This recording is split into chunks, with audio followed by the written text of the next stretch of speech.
Bonjour à tous et bienvenue pour ce Jouer avec moi numéro 12.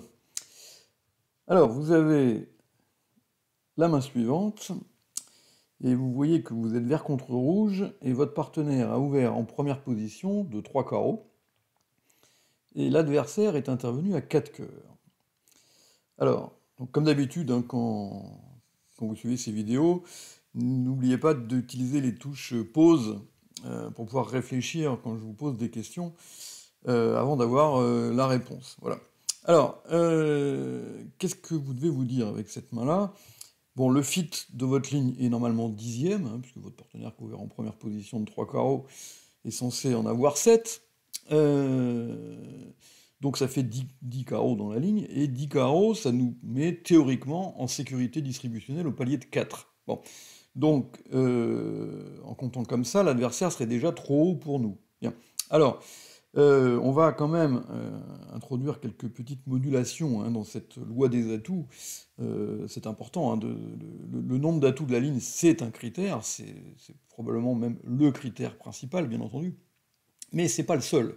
Voilà, il faut aussi prendre en compte un certain nombre de choses annexes, dont la vulnérabilité, et puis aussi les distributions annexes. C'est-à-dire que on ne peut pas traiter une main 5-4-3-1 comme une main 4-3-3-3, ça n'a vraiment strictement aucun sens. Bon. Donc là, vous avez deux arguments très positifs qui vont vous amener à ajouter une couche, si vous voulez, ou ajouter un cran dans votre calcul de sécurité distributionnelle. C'est la vulnérabilité très favorable, hein, vous êtes vert contre rouge, et puis évidemment le singleton à cœur dans la couleur des adversaires, qui nous laisse espérer deux choses. D'abord, pouvoir faire des coupes de la main courte, une, deux, ça on sait pas trop, ça va dépendre du nombre de cœurs du partenaire, mais aussi qui augmente la probabilité d'un fit très long chez les adversaires. C'est-à-dire que là, si votre partenaire n'est pas un terroriste qui aurait ouvert de 3 carreaux avec 4 cartes à cœur, normalement il en a maximum 3.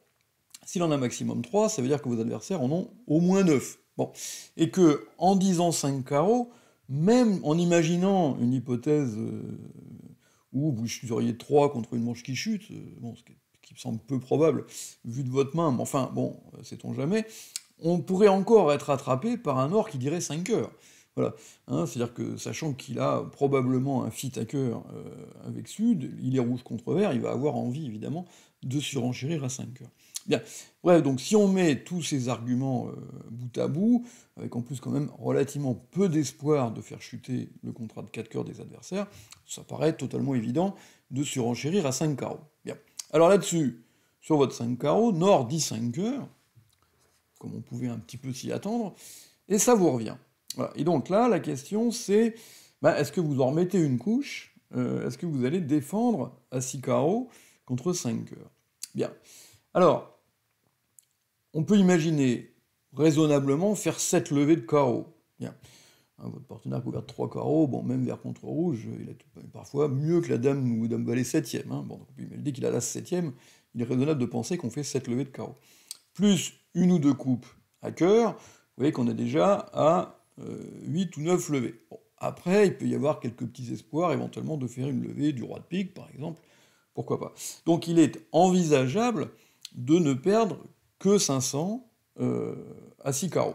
Moins, ça paraît quand même, bon, pas impossible, mais enfin, relativement peu probable. Bon. Alors ça pourrait donc nous inciter à défendre à 6 carreaux. Mais je pense quand même que ça serait une erreur. Alors d'abord parce que, en match par 4, perdre 500 contre 650, ça n'a pas beaucoup d'intérêt. C'est-à-dire que ça ramène 3 petits IMP, 4 petits IMP à tout casser, c'est pas suffisant pour être vraiment intéressant, parce qu'il faut penser que de temps en temps, le contrat de 5 cœurs chute. Et si le contrat de 5 cœurs chute, perdre 500, là cette fois-ci c'est une véritable catastrophe, puisque ça vous coûte 12 IMP. Donc vous voyez, c'est pas des bons calculs d'aller défendre contre des manches adverses pour 500 contre 600 et quelques, ou 300 contre 400 et quelques, c'est pas des très bons paris. Voilà. Alors ça peut se concevoir dans un esprit de barrage, c'est-à-dire quand on fait l'enchère avant que l'adversaire ait eu le temps d'annoncer son contrat, parce que là on peut espérer les propulser dans un contrat qui chute. Sur cette donne, c'est pas le cas, parce que votre adversaire a déjà dit 5 cœurs, donc avant que vous disiez votre éventuel 6 carreaux. Donc il y a beaucoup moins si vous d'espoir de propulser l'adversaire dans un 6 cœurs qui chute. A priori, si vous dites 6 carreaux, je vois pas Nord-Sud dire 6 cœurs, ça serait pas très logique avec ce qu'ils ont fait avant, puisqu'ils ont passé sur 5 cœurs, donc ils se sont dit mutuellement, on n'a pas envie de jouer le chelem. Je vois pas pourquoi ils changeraient d'avis. Bon. Donc a priori, si vous dites 6 carreaux, 99 fois sur 100, ça va se terminer par 6 carreaux contrés, et voilà, donc vous allez la plupart du temps perdre 500, parfois 800. Bon, quel cas, là, ça sera carrément trop cher. Mais même à 500, c'est pas, je répète, un bon pari, parce qu'il y a 3 IMP à gagner si 5 cœurs gagnent, et 12 à perdre si 5 cœurs chutent. Donc franchement, c'est une très mauvaise idée. Il y a un grand joueur américain, dont j'ai oublié le nom, qui a dit, il y a très très très longtemps, le palier de 5 appartient aux adversaires. Voilà. Et, alors évidemment, c'est pas absolu, parce que au bridge, il n'y a jamais rien d'absolu, mais c'est quand même souvent un bon guide. C'est-à-dire que vous avez poussé vos adversaires dans un contrat qui est forcément fragile. Voilà. Le contrat de 5 cœurs, enfin tous les contrats au palier de 5 d'ailleurs, sont toujours des contrats fragiles. Parce que si les adversaires avaient les moyens de déclarer le chelem, ils l'auraient déclaré, donc ils ne les ont pas.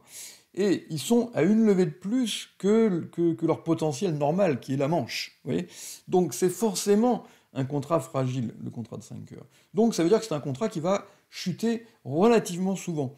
Voilà. Et donc, le bilan d'une défense à 6 carreaux pour 500 serait, sur le long terme, vraiment très très mauvais. Voilà. Donc évitez de faire ce genre de choses. Vous avez poussé vos adversaires dans un contrat délicat, périlleux, qui va relativement souvent chuter. Ça y est, vous avez fait votre boulot, c'est bon, c'est pas la peine d'aller en mettre une couche. Bien. Alors maintenant, vous allez donc passer sur ce contrat de 5 cœurs, et c'est à vous d'entamer. Bon. Alors je vous laisse réfléchir un petit peu, appuyez sur pause si vous voulez un peu plus de temps, et là vraiment c'est pas le moment d'aller chercher midi à 14h. Vos teneurs à pique et à trèfle, roi 10, dame 10, sont purement défensives, et il vaut mieux attendre que ce soit l'adversaire qui joue ces couleurs-là. Et même si il n'y a aucun carreau qui passe, que d'abord c'est pas sûr, hein, les carreaux peuvent être partagés 2-1 entre nord et sud, évidemment, mais même dans l'hypothèse où sud aurait, ou nord aurait une chicane à carreau, c'est pas grave d'entamer à carreau. Voilà, bon, le déclarant va couper, très bien, et puis on n'a pas filé de levée. Si vous attaquez les piques et les trèfles, allez savoir ce que ça va donner, c'est vraiment pas une bonne idée. Alors, on pourrait songer à entamer du roi de carreau, histoire de garder la main si jamais il y avait quelque chose à traverser au mort. Bon, sur cette donne, je pense pas que ce soit une bonne idée, parce que votre partenaire qui a ouvert en barrage, en général, il n'a pas grand-chose à côté des carreaux, donc je vois pas ce qu'il y aurait à traverser éventuellement au mort au deuxième tour. Si quelqu'un fait la première levée de carreau, ça sera mieux que ce soit votre partenaire, pour qu'éventuellement lui traverse une faiblesse à pique ou à trèfle du mort. Bon. Et puis l'entame du roi a de temps en temps un inconvénient, c'est qu'il arrive des choses du genre, il y a 5 letons au mort, votre partenaire a as valet 7ème, il pense que c'est mieux de prendre la main, et du coup il prend votre roi de carreau avec l'as en pensant que vous avez un roi dame, et du coup il fait cadeau à l'adversaire de sa dame seconde. Bon, c'est des choses qui arrivent. Bien. Donc tout ça fait que c'est vraiment pas le moment d'aller chercher midi à 14h, et vous allez décider d'entamer tout bêtement d'un petit carreau. Là-dessus, le mort s'étale, vous voyez donc pas tant de jeux que ça, donc vous êtes content de les avoir poussés au palier de 5. Bon, il y a 3 cartes à carreau, donc on peut imaginer que la première levée va se passer comme ça, c'est-à-dire que le partenaire va mettre l'as de carreau et que le déclarant va couper. Voilà. Alors maintenant, je ne vous en dévoile pas plus, on va regarder le jeu de la carte qui, vous allez voir, est assez amusant, dans la deuxième partie de cette vidéo qui, comme d'habitude, est réservée aux abonnés. Voilà, je vous rappelle, donc 40 € par an, étant donné les centaines, les milliers maintenant d'articles qu'il y a sur le site, et qui restent en accès, même pour les plus vieux d'entre eux, qui ont maintenant 7 ou 8 ans, je crois, et qui sont toujours accessibles, que vous pouvez toujours aller voir. Voilà, franchement, c'est pas un gros investissement, donc je vous invite à vous abonner sans tarder. Voilà, donc à bientôt, à tout de suite, pour la deuxième partie de la vidéo.